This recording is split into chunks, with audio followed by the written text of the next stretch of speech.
क्या आप जानते हैं कि बिहार के भागलपुर की एक ऐसी लोक कला है जिसमें सिर्फ रंग और रेखाएं नहीं बल्कि सदियों पुरानी लोक गाथा और अंग क्षेत्र की सांस्कृतिक पहचान दिखाई देती है। जी हाँ, हम बात कर रहे हैं मंजूषा चित्रकला की। इस कला का सीधा संबंध बिहुला बिशहरी की प्रसिद्ध लोक गाथा से है।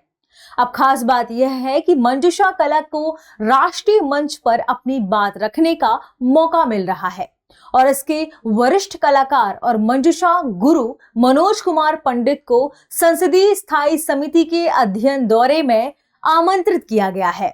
आखिर क्या है मंजूषा चित्रकला और क्यों यह भागलपुर की इतनी बड़ी सांस्कृतिक पहचान है, आइए विस्तार से समझते हैं। क्योंकि मंजूषा चित्रकला को अब राष्ट्रीय स्तर पर मंच मिलने जा रहा है, इससे देखते हैं कि आगे क्या हो सकता है। सबसे पहले इंपॉर्टेंट बात ये कि ये कहां से संबंधित है।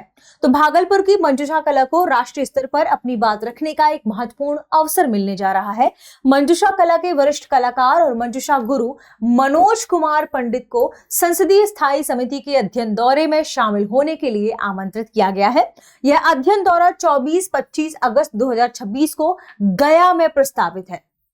ठीक है, अब ये जो संसदीय समिति है वो क्या करेगी, ये इंपॉर्टेंट है जानना। तो ये संसदीय स्थायी समिति परिवहन, पर्यटन और संस्कृति से जुड़े विषयों का अध्ययन करने के लिए बिहार आएगी। और इसके अध्ययन में क्या क्या चीजें शामिल होगी, ध्यान रखिएगा। इस समिति का क्या उद्देश्य है? इस समिति का उद्देश्य है बिहार की सांस्कृतिक विरासत, बिहार की लोक कलाओं, बिहार के स्थानीय और स्वदेशी कलाओं, कलाकारों की स्थिति, कला के संरक्षण और विकास जैसे विषयों को समझना। इसे समझने के साथ साथ बिहार में कला संस्कृति को लेकर क्या किया जा सकता है, क्या डेवलपमेंट किए जा सकते हैं, ये इसके भीतर शामिल किया जाएगा। इसी दौरान मनोज कुमार पंडित, मंजूषा कला के विशेषज्ञ के रूप में जिन्हें जाना जाता है, वे इस समिति के सामने अपनी बात रखेंगे। आप सभी जानते हैं जो बहुत पुरानी चित्रकलाएं हैं वो लगभग ऐसी स्थिति पर आ गई हैं कि अब नई पीढ़ी उन्हें सीखना नहीं चाहती। तो नई पीढ़ी को इससे जोड़ने के लिए जो जो किया जा सकता है बिहार में, उसे लेकर ये अपनी बात इस समिति के सामने रखने वाले हैं। मंजूषा केवल एक सामान्य चित्रकला नहीं है, यह भागलपुर और अंग क्षेत्र की लोक संस्कृति और लोक स्मृति से जुड़ी परंपरा है। इसमें खास तौर पर बिहुला बिशहरी की लोक गाथा से जुड़े प्रसंग देखने को मिलते हैं। क्योंकि जो मंजूषा चित्रकला है वो बिहुला और बिशहरी की जो लोक कथा है उसी पर आधारित चित्रकलाओं को शामिल करती है। अब आप पूछ सकते हैं कि मैम ये बिहुला बिशहरी की लोक कथा क्या है। दरअसल यहाँ पर समझिए, जो बिहुला बिशहरी की लोक कथा है इसमें एक व्यक्ति है जिन्हें कहा जाता है, उस क्षेत्र के वो चांदो सौदागर माने जाते थे। ठीक है, उनकी सबसे खास बात कि उनके बेटे थे। दरअसल वो भगवान शिव के उपासक थे, लेकिन वो मनसा देवी यानी बिशहरी क्या है, नाग देवी है, उनकी उपासना वो नहीं करते थे। और इस बात से वो क्रोधित हो गई थी और इसके फलस्वरूप उन्होंने उसे श्राप दिया था कि तुम्हारे जो बेटे हैं वो नाग के काटने से उनकी मृत्यु हो जाएगी। फिर हुआ क्या, जो सौदागर थे उनके बेटे, उनका नाम था लखेंद्र, उनकी शादी हुई और उनकी शादी के बाद उनकी जो पत्नी का नाम था वो था बिहुला।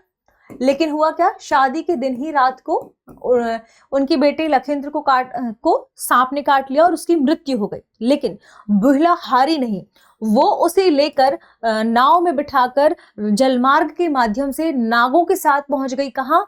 जो नागलोक है वहां पर, और वहां पर अपनी श्रद्धा भक्ति का उसने आप कह सकते हैं कि पूरा परिचय दिया और इसके फलस्वरूप जो नाग देवी है उन्होंने उसे जीवित कर दिया। ये पूरी एक स्टोरी है और इसी स्टोरी के आधार पर जो मंजूषा चित्रकला है वो करी जाती है।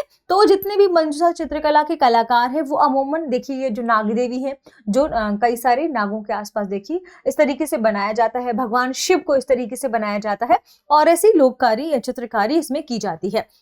इसलिए मंजूषा कला को बचाने का मतलब केवल चित्र बनाने की परंपरा को बचाना नहीं है, बल्कि चूंकि ये अंग क्षेत्र से संबंधित है, ये एक इतनी पुरानी लोक कथा से संबंधित है, इसका मतलब कि ये उस क्षेत्र की संस्कृति में समाहित है।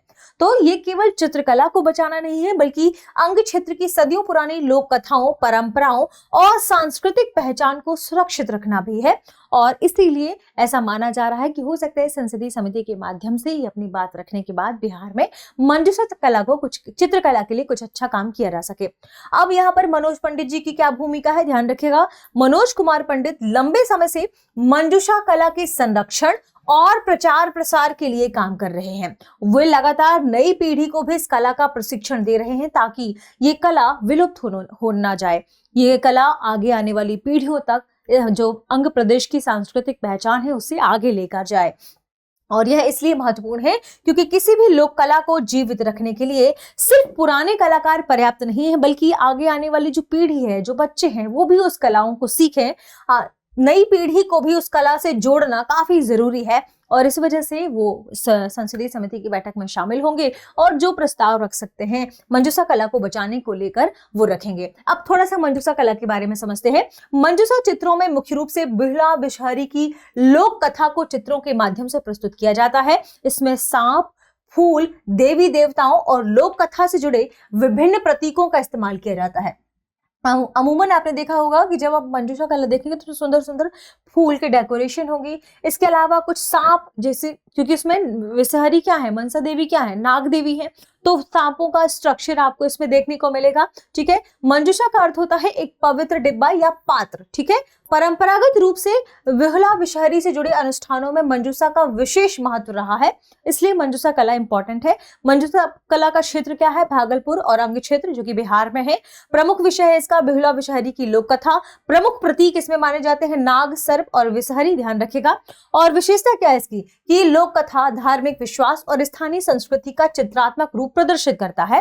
पारंपरिक रूप से महिलाओं की भागीदारी भी इस कला में महत्वपूर्ण रही है। तो ये था मंजूषा चित्रकला के बारे में विस्तार से डिस्क्रिप्शन, शॉर्ट आप कह सकते हैं डिस्क्रिप्शन। आगे बढ़ते हैं और प्रश्न देखते हैं। प्रश्न है मंजूषा कला का संबंध बिहार के किस क्षेत्र से प्रमुख रूप से है, मिथिला क्षेत्र, मगध क्षेत्र, अंग क्षेत्र या भोजपुर क्षेत्र। इस प्रश्न का सही जवाब कमेंट सेक्शन में देना ना भूलें। मिलते हैं अगली वीडियो में। आप सभी पढ़ते रहिए, रिवीजन करते रहिए क्योंकि जल्दी ही एग्जाम आने वाला है। शुक्रिया। अब एग्जाम की तैयारी को और बेहतर करने के लिए हमारे चैनल को लाइक, शेयर और सब्सक्राइब करना ना भूलें।